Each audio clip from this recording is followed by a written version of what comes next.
Sound, a group of vibrations, things that can be heard. Sound can influence the way we communicate in the world with others.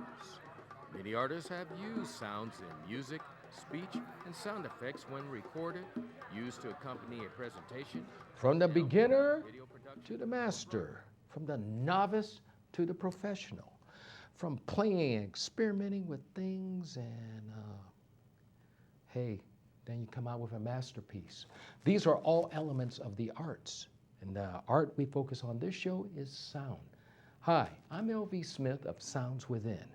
And as promised, I did have Imagination Station come back for the next episode. And we're going to try to have as many episodes as possible to learn about the world of animation, especially how it relates to urban youth. So we're glad to have back Mr. Starr Ray and his magnificent son, Macomm Ray. And I'm telling you, I'm so excited because right now our station now is evolving. We moved to a new place, and it's going to be much bigger than where we are now. We're grateful for what we have. We're grateful for what we have. Let me tell you, when you're a community station and funds are scarce and you rely on volunteers and underpaid people, and they give so much. I'm telling you, folks, you ought to be part of this experience. Pasadena Media, I love you. Awesome. Well, we're going to get back to Mr. Ray and Mr. Ray, and we're going to touch on something that has troubled me as a child. I noticed when I was a child, there weren't many people of color.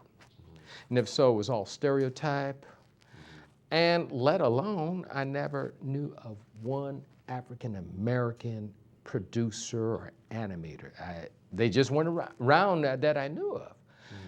And so this is why we have Starr Ray here to talk about this episode, the contributions of African-American animators. Brother Ray, enlighten us. There's a good handful of African-American animators out there that contributed to the whole industry. A lot of the ideas in the forefront of what the concepts and the themes were spawned from a lot of original ideas that were done long time ago. What is a long time ago, roughly? You know, I would say back even back in the 1930s, maybe even further back than that, because you always had art and interpretation of art, back in the history of what society is about and how a society evolved today. A lot of it came from being an original artistic person, which is why we do what we do. We want to make the station be about that, where we bring out the originality of the creators and the artists that we associate with, because we were associated with creative people from various aspects. Being creative in sound, then you have sound design, you have illustrators, pencilers. Sometimes you have a penciler who's not an inker. You have painters. You have animation, and it's an art within itself. Therefore, the steps within animation make up a collaboration of those things. You can't really, even when you're doing animation, it's timing, which goes back to rhythm, which relates to sound, which relates to music, and how that we talk about that in our team. So there's a lot of, there's a gentleman, one of the 9 men from Disney is African American. I believe his name is William, I believe, and I believe he's still living. But he was one of the 9 men from the original Disney animation. 9 men. The 9 men. The We're gonna first do Mickey research. animations. And, Whoa. Yeah, the 9 men. Yeah, Steamboat Willie. Yeah. The, Snow White. All of those episodes. He was one of the 9 men. I sense there had to be some representation somewhere. Yeah. And so there's a gentleman who actually worked with the voiceover work as well, even as far back as the episode they did with Disney did Song of the South. Right. He's a voice of other characters. No. With some, Do you recall any of the characters he was? I think he was some character associated with Donald Duck series or something. And he also did something with, what was that? It's after Song of the South. I believe I'm not sure if it was Mary Poppins or if it was he was the voice of one of the animatronics for Mary Poppins. if I'm correct, but I'll check again. But he was a Please. part of some of the things, Please. and maybe I think also Fantasia. He was a part of the guy who helped orchestrate because they, the reference material. Yes. They go off of the personality. You know what I'm saying? And so some of our processes. We I go off of felt personality. that presence there. It had to Yeah. be, but I thought it was just wishful thinking. Yeah. And here you confirmed it. Yeah, absolutely. Now we need yeah. to get names. It's It's good to know Yeah. that there was, but Yeah. we're gonna need to spread the knowledge of Right. who. So when you come back, Right. you will have those names. I can give you some names. I know one of the gentlemen, the 90 Men, I believe his name was William. William. I can't remember his Okay, last that's name. what I'm talking Yeah. about. We're gonna William. we're gonna dig up those Yeah. names. Yeah, 'Cause but, we gotta bring out our facts. We Right, gotta bring out those exactly. facts. Yeah, but it's factual. It's definitely, Yes, I know it's you factual. That's why yeah. we're gonna be specific in our facts. Oh, right, absolutely. Thank you, Dr. Yeah. Macomm. on that Yeah. one. So wonderful. Now, before we get deep in even more, and before we get in our PSA, I want to know, what do you know of the history of African American animators, Brother Malcolm? So far, I haven't really digging that deep, so I'm not sure. But from the knowledge of my dad. So the seed is starting to spawn, and you're starting to dig in, because when you walk in the community, and sometimes of all the politicking going around, people say, well, what have you ever contributed? We did such and such. Right. Well, that's the reality. Right. Yeah. That is the reality. Like Right. we were discussing in music, and I played you a little piece by a very knowledgeable group who do give back to the community. But as we found out, they weren't African American, but their roots in music, and they acknowledge strongly African American. Exactly. So, but the thing is, when you can't name the names, people will say, well, Right. yeah. So that's why we gotta really be Right. specific in knowing those names. Oh, absolutely. I don't mean to be pulling Right. out my stick and pound on Right. you. Oh, no, but we gotta- totally understand, But yeah. we have to bring out those Yeah, names. totally It's understand. like Yeah. acknowledging who we Yeah. are, and Right, where absolutely. we are.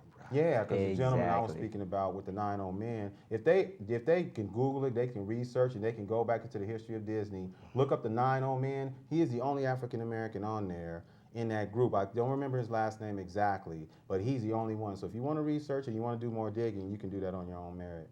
Okay, you're Yeah, gonna that's how bring you that do next that. time. That's how you cover that. Yeah. Okay. Yeah. So we've all gonna have to do some homework. Y'all homework is done. Yeah. You know. But okay, so like, does any of the work you do at Imagination Station, we're gonna talk about that in our next episode, because I do smell a PSA coming Oh. very shortly, Oh, okay. and we're gonna visit that PSA, and we're gonna come back with that. Oh, excellent. Nice. Oh, it's not the PSA, is it? Plastic ones last longer.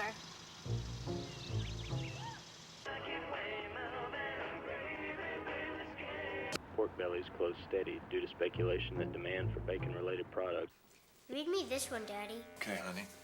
The less art kids get, the more it shows. Are yours getting enough? Art. Ask for more. AmericansForTheArts.org.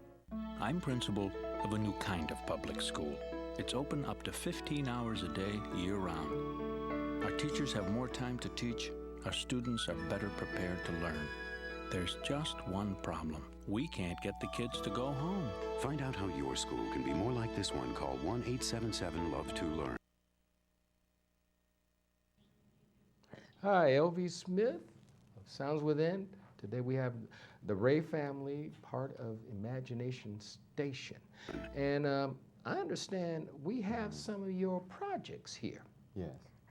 And if it's possible, we'd like to see one of those little things. What was that first one you're going to show? We wanted to- Supernatural? Oh yeah, we wanted to show the Supernaturals. Those are the more serious characters of the Starr characters universe.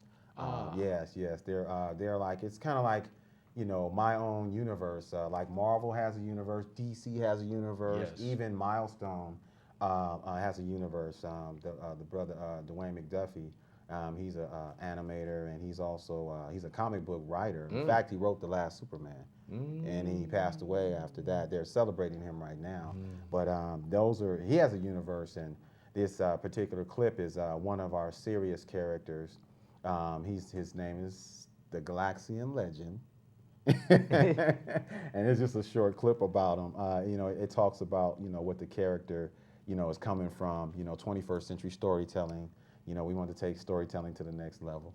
Let's pay attention to the sounds as it happens as we watch. Right.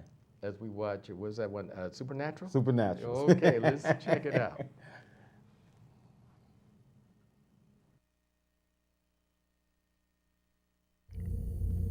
Characterism and inspirational family entertainment has begun.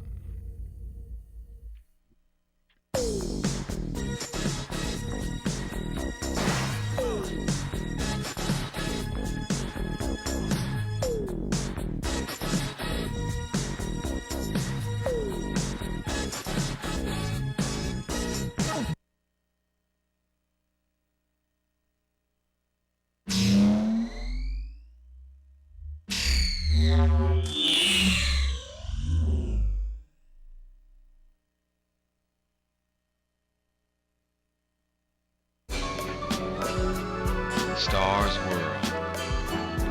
Building a universe, one star at a time.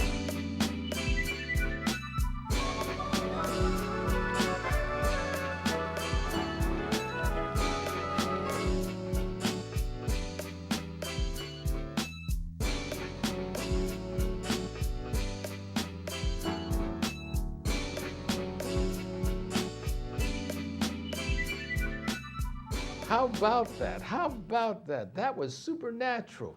Now, tell me, what was the history of Supernatural, how that came about? That came about, you know what? It was an experience. This particular character on that clip actually I had a dream about this character. It was actually a story in my dream. And it was kind of like a movie in my dream. And LV, man, when I woke up, I was writing like nobody's business. I was writing down. That's an art in itself. Say that, bruh.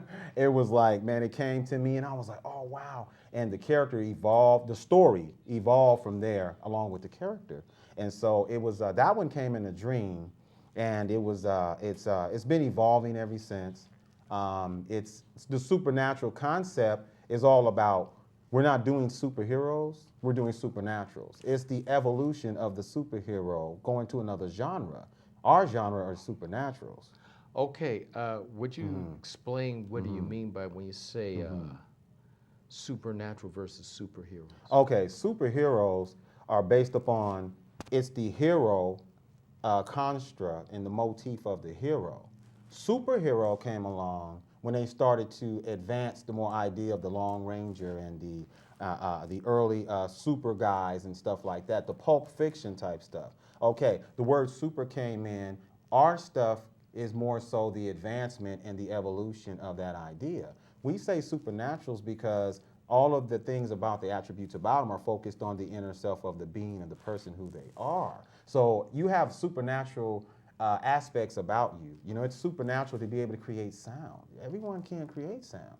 You know, I know some people who can play instruments or play drums or something, can't see, some of them can't hear. To me, that's a supernatural thing happening. You're not speaking of Stevie Wonder, are you? Well, he's one of them, but along many Ray others. Charles. Like, oh, yeah, exactly. I mean, these guys are geniuses. And so the supernatural aspect of it is to be able to let people know the attributes of who you are, make you a supernatural. Being able to do what you do with the talent, but the principles you use, you know, using it for a positive way or a negative way. You know, in the supernatural realm, there's good guys and bad guys, good women and bad women. So therefore, these stories express, who do you want to be? It's a supernatural thing. What do you want to become? You know, you expand beyond just yourself when you're operating in the supernatural. So what you're saying is a superhero means focus on one person to solve everything. Right. Where the supernatural means you're reaching out and feeding on more and more people. Absolutely. Sort of like a super community. Yes, absolutely. Yeah. Right. It's a collective. It's like a collective energy. It's not just, I'm going to come in and save you, right?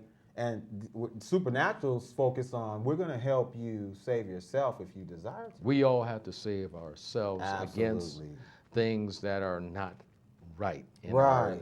situation where we are. Right. Exactly. Yeah. Paradigm shift. I know Yes, sir. I know she brought some things here. Yes, sir. Yes, sir. Tell us about them. This here is hold this for me. Sam. Yeah, no problem. This is one of the original comic strips from Pookie and Pandy from actually July years ago. Yeah, it's a comic strip. We had it poster boarded. It's hanging up in the studio, so I just took it down and brought it. Now, what's the history of this? It's the history of this particular comic strip. It did really good. It was more so like original black and white. So we revamped it with the art and the color theory. We cover all that stuff. And we wanted to put it as like a monument for this particular character, led to where we are today. This character was far beyond before we had a studio. Wow. I mean, Pookie and Pandy is like my, Mickey, and you know what I'm saying? That's what it is for me. They represent the personality of, it was the fun, love, this is what we want to do, and these characters and how they affect people, We did color books, we've done greeting cards, we've done working on the music. So right it now. all began at home, Yes. on a table at home, where you just got a vision and you start implementing it. You know what? Actually, I got off tour. And Off tour. Now, what do you mean off tour? Tour I was touring with Tony. What were you doing with Tony, and Tony?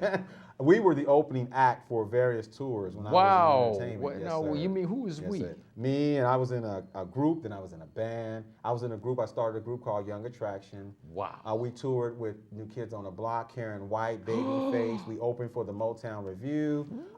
We went from the garage, and took it and went to the stage. We got picked up by a promoter, and man, dreams do come true. We went from practicing and having literally nothing. Well, we were selling candy just to make our uniforms. So wow. So you're talking about contributing to a piece of history. Yes. In the music scene, here you were Right. hanging out with some very established people. Yes. And then, where did the animation come from? That's the tripped out part. The art came in, man, when I transitioned. I was always an artist. But I wasn't able to use my imagination as much as I would like to. I stopped drawing for like at least 5 years, man. About 5 years I stopped drawing because I was on the road. I was with my group, and we was a singing dance group and that type of thing. But I used to illustrate, at least I could illustrate the outfits we wore. I got a lot of joy out of that, and I would design and draw the concept how we should look on stage. If we should go with balloons, did we want to go with flowers this time? What kind of suits we wanted to wear? We even cut our hairstyles a certain way. So you're doing hair for men. The women was into hair, so you're doing hair for men. Yeah, I was drawing like we should do our hair like this, Yeah. So we were just trying things, and it was working, And so I got off tour, that love was there, man. And the characters, I was like, I think I saw some cartoon on TV. Oh, I know, it was a TV show was on. I think it was a Sesame Street show. And I just remember my love as a kid. I used to wake up and watch Captain Kangaroo, whatever was on and all that. That was positive stuff. Yeah, positive stuff, So these guys come in to be positive. So what's going to happen now? We're going to give poor Malcolm a little rest, and we're going to watch another little animation short, and that one is called? That one's Captain Kid. So we're going to watch Captain Kid. Huh? Captain Kid. Captain Kid. And Starr Ray Tunes. Starr Ray Tunes. And we got to talk about how Captain Kid came about. Oh, you're going to love that. Oh, I'm going to. Sure. So let's check out Captain Kid. All right. A new era of 21st century storytelling, characterism, and inspirational family entertainment has begun.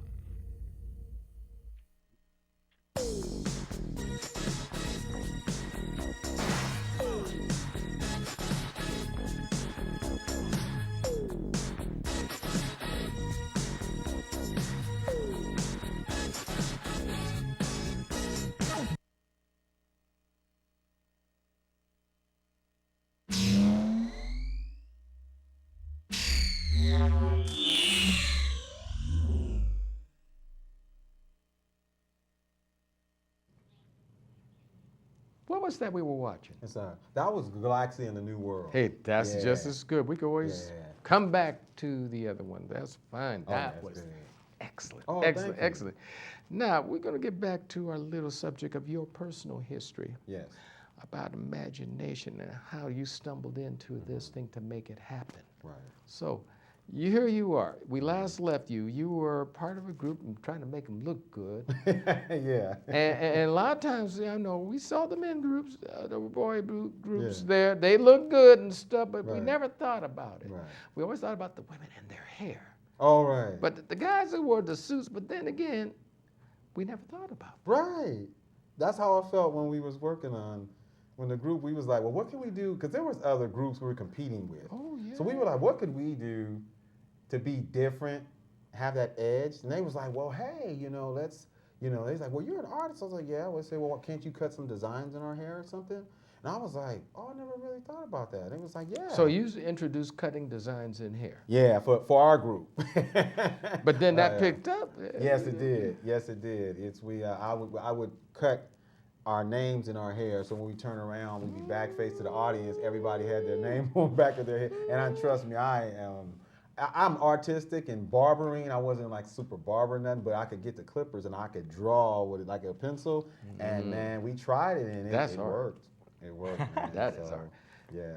Okay, now we know how that happened. Now, how did this transfer into animation cartoons? After the group, we went into a phase. Everyone broke up. We had some situations. Some children were born, and they started families, so we had to disperse. For me, I didn't have a family yet. My son wasn't with me yet. Twinkle of your eye. Exactly. And for me, it was more so a vision of a greater. I like music. I like performing, but I couldn't do the art at the same time while I was on the road. So we had I think it was maybe a year and a half. I had downtime, and then I just start pouring it on the page. I said, you know what? I'm going to start drawing. I'm going to get back into these cartoons. And the first idea that came to me was Pookie and Pandy. They was there. I was like, oh yeah, I want some bears, and they can be fun, and they're not just for kids. It's a relationship scenario where kids can see pure love and two bears interacting with their friends. Kind of like a social thing in their world. So it's more like an animation for everyone, a true family. Yeah, it's like sort a family. Of thing.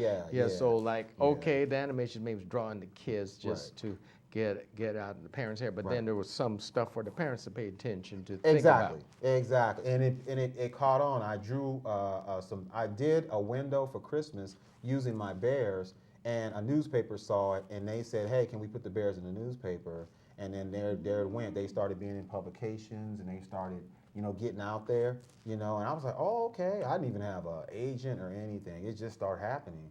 And so I said, oh, okay. And they was like, do another one, do another one, do another one. Pretty soon I was doing a weekly series.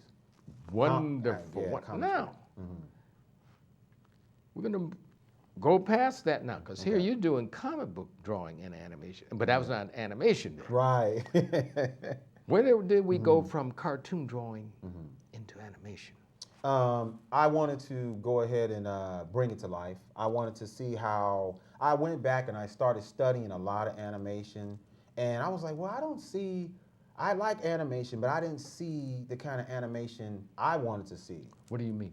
I didn't see a lot of characters that looked like me. I didn't see a lot of characters that were in situations like me. Fat Albert was already played out. It had already ran its toll. It wasn't even airing no more. It was running its course. And more so African American images, but also the kind of stories that I like that were from the heart, they weren't telling them no more. I mean, not even just African American, but also just what people go through in life. It was getting away from that. And so I said, well, I'll tell the story. So it's more like a community experience where it's just not shared or it's either see a fantasy world or a well-established world, but seldom an urban world or a impoverished world sort of thing. So that type of thing. It was because not all African Americans, like me, I'm a universal African American. So when I would tell my stories, it would be for a long time people didn't even know that I was an African American person doing Pookie and Pandy.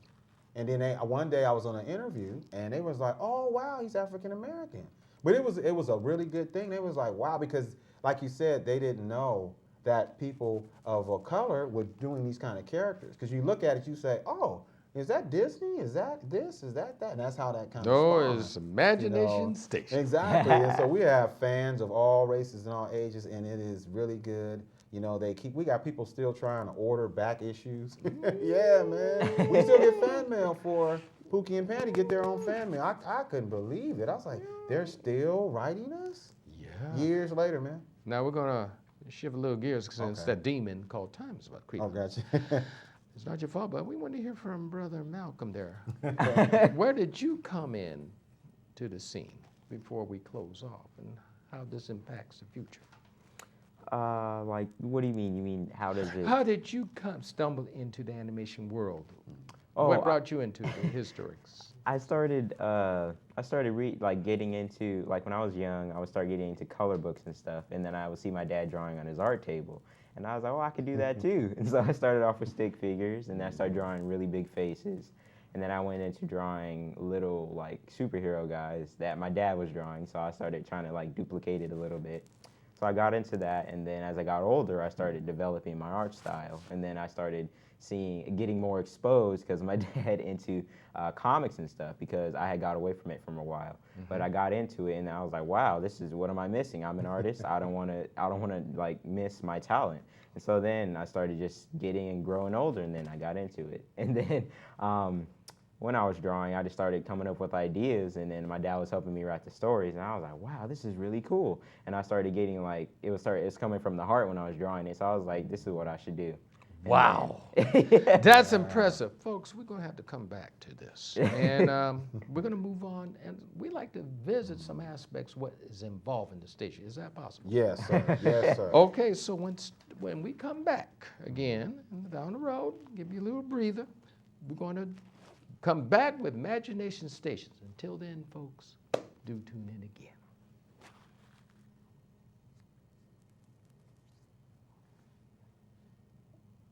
Awesome.